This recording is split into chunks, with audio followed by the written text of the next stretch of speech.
Apesnya Freddy Budiman, sudah setor 450 miliar rupiah ke BNN, 90 miliar rupiah ke pejabat polisi, tapi masih ditangkap. Testimoni, cerita busuk dari seorang bandit, kembali viral.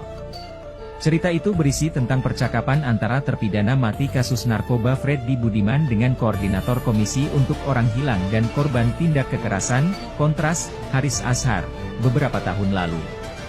Dalam tulisan yang diunggah ke media sosial, Freddy diceritakan mengaku kepada Haris jika dirinya telah memberikan uang ratusan miliar rupiah kepada penegak hukum di Indonesia.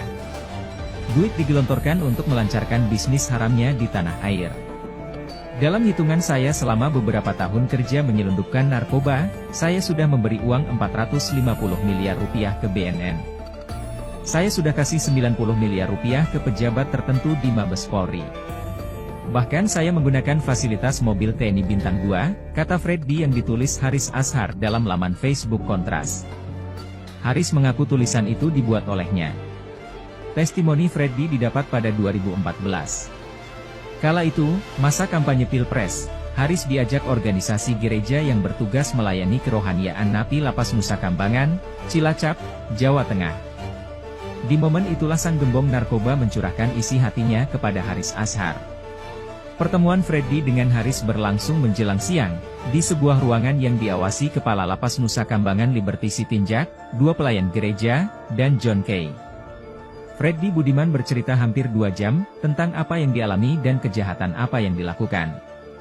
Tulisan tersebut saya bikin dan susun baru pada hari Senin, 24 Juli 2016.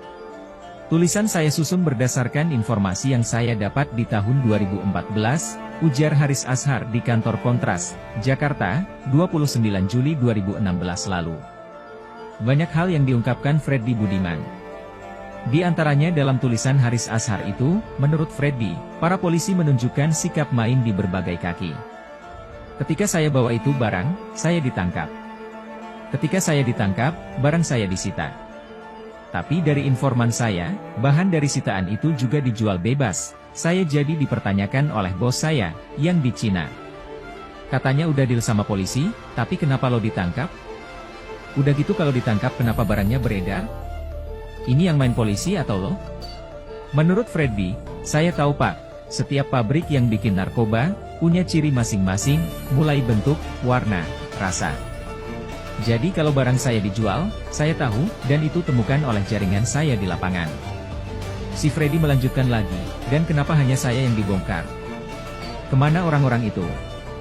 Dalam hitungan saya selama beberapa tahun kerja menyelundupkan narkoba, saya sudah memberi uang 450 miliar ke BNN.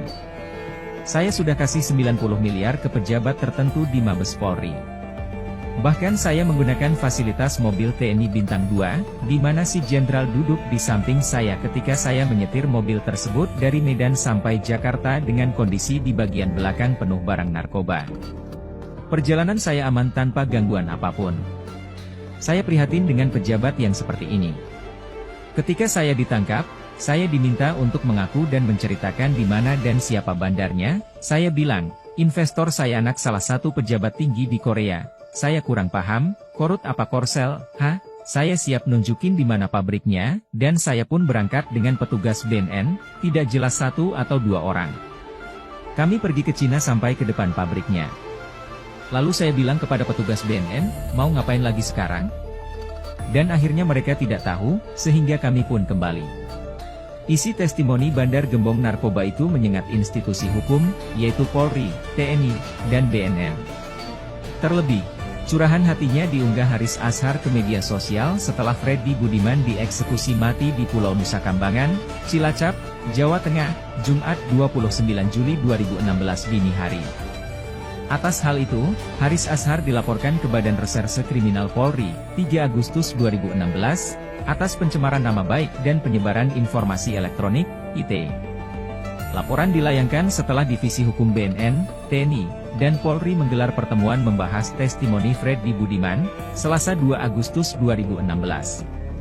Diputuskan, untuk melaporkan yang bersangkutan, Haris Azhar, atas tuduhan pencemaran nama baik dan ITE, kata Kepala Divisi Humas Polri Inspektur Jenderal Polisi Borafli Amar.